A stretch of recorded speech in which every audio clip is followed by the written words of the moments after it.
Bom dia, primeiro ano. Espero que vocês estejam bem. Professora Fátima, Química B. Aulas 14 e 15 fala sobre ligação iônica. Antes da gente entrar em ligações, vamos entender primeiro por que os elementos se ligam.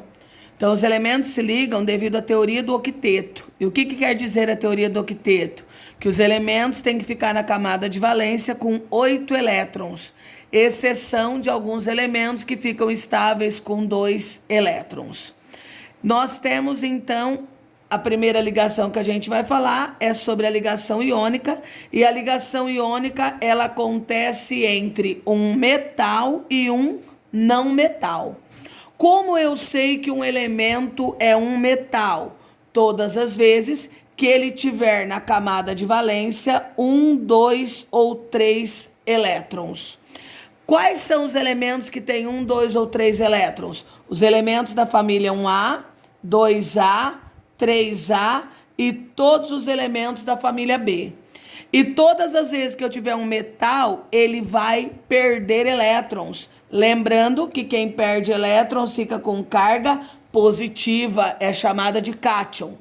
Já o não metal, quem são os não metais? Quem tiver 5, 6 ou 7 elétrons na camada de valência, ou seja, família 5A, família 6A e família 7A. E quando... Ah, professora, mas cadê o 4A, que é o carbono? O carbono não faz ligação covalente. É a próxima ligação, a ligação... Não faz ligação iônica, ele só faz ligação covalente. Já os não metais têm tendência em ganhar. Quem ganha elétrons fica com carga negativa, sendo chamada de ânion. Algumas características importantes dos compostos iônicos, que são os elementos que se formam, as substâncias que se formam pela ligação de um metal com não metal. Então, nós temos, eles são sólidos à temperatura ambiente, eles têm elevada temperatura de fusão e ebulição, eles não conduzem corrente elétrica no estado sólido, mas conduzem no estado líquido ou em solução aquosa. E eles têm baixa resistência a impactos, eles são quebradiços. Mas vamos entender como se faz um exercício de ligação iônica. Então, por exemplo, vou pegar um exemplo do sódio com o cloro. Primeiro, o sódio, ele tem número atômico 11 e o cloro número atômico 17. Posso fazer a distribuição e olhar o número de elétrons da camada de valência, ou simplesmente eu posso olhar na tabela e ver de qual família que ele é. O sódio é da família 1A.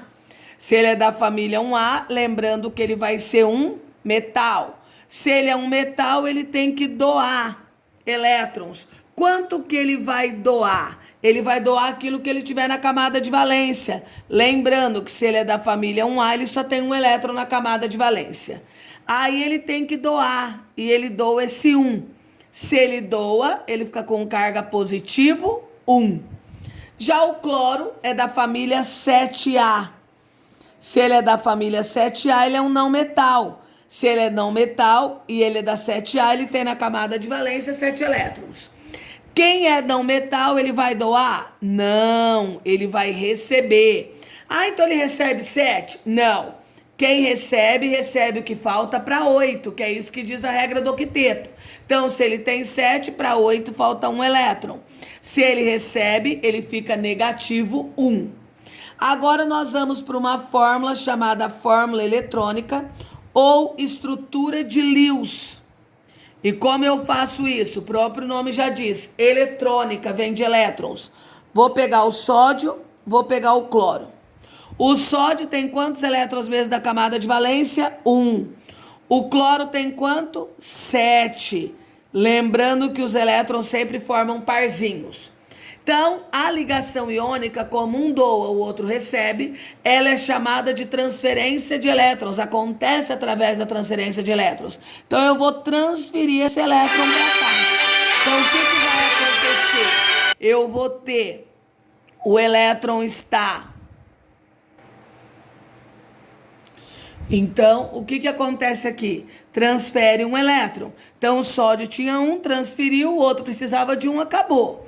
Agora, nós vamos para a fórmula molecular, que a gente trabalha com as cargas. O sódio tem carga mais 1, porque ele doa 1. O cloro tem carga negativa 1, porque ele ganha 1. Como as cargas são iguais, sinais contrários, cancela, formando o NaCl, conhecido como cloreto de sódio. Vamos a um outro exemplo. Vou pegar o alumínio, que ele é um elemento da família 3A, e o oxigênio, que é um elemento da família 6A.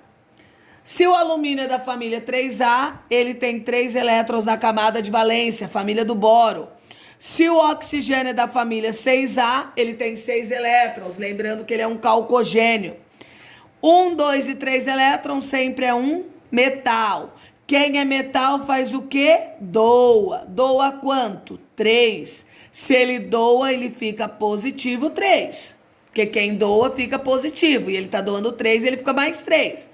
O oxigênio tem 6. Então, ele é um não metal. Um não metal sempre faz o quê? Recebe. Vai receber quanto? Receber o que falta para 8. Se ele tem 6, falta 2. E ele fica negativo 2. Então, vamos para a fórmula eletrônica, também chamada estrutura de Lewis. Então, nós temos aqui o alumínio com 3 elétrons e o oxigênio com 6. Transfiro 1, lembra? Ligação iônica, transferência, ficou com 7. Transfiro o outro, ficou com quanto? 8. Só que o que aconteceu com o alumínio? Tá sobrando, não pode. Como o alumínio tem que doar e esse não pode receber, eu chamo o irmão gêmeo desse aqui, que tem 6 elétrons. Transfiro o outro aqui. Com quanto que o O ficou? 7. Ele não tá pronto. Mas esse alumínio tem para doar? Não. Quem eu chamo? O irmão gêmeo do alumínio. Transfiro 1. O que aconteceu com o oxigênio? Ficou pronto. Mas e o alumínio? Sobrou 2. Então eu chamo mais um oxigênio. Transfiro 1, 7. Transfiro o outro, 8. Fórmula molecular. Alumínio, oxigênio. Qual a carga do alumínio? Mais 3, porque ele doa 3. Qual a carga do oxigênio? Menos 2, porque ele ganha 2. Posso cancelar igual eu fiz aqui? Não. Então eu vou pôr para baixo invertido. Só o número, tá? O sinal não. Al, 2, O, 3. Então eu tenho 2 átomos de alumínio para 3 átomos de oxigênio.